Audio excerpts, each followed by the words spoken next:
ഇന്ന് നമ്മൾക്ക് ഒരു മാങ്ങാച്ചാർ ഉണ്ടാക്കാം. ഈ വലിപ്പത്തിലുള്ള ഞാൻ 5 മാങ്ങ എടുത്തിട്ടുണ്ട്. ഇതൊന്ന് ചെറിയ പീസാക്കിയിട്ട് മുറിച്ചെടുക്കട്ടെ, എന്നിട്ട് പെട്ടെന്ന് ഉണ്ടാക്കാം. എങ്ങനെയാ നോക്കാം.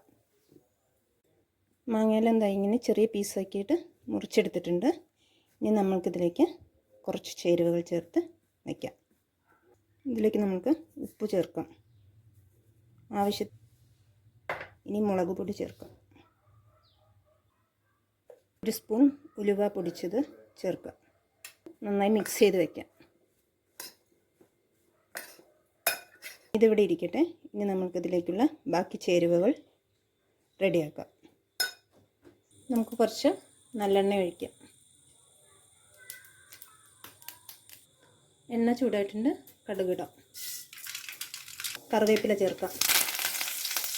കായപ്പൊടി ചേർക്കാം. ഇതിലേക്ക് കുറച്ച് വിനാഗിരിയും കൂടെ ഒഴിച്ച് ഒന്ന് തിളക്കട്ടെ.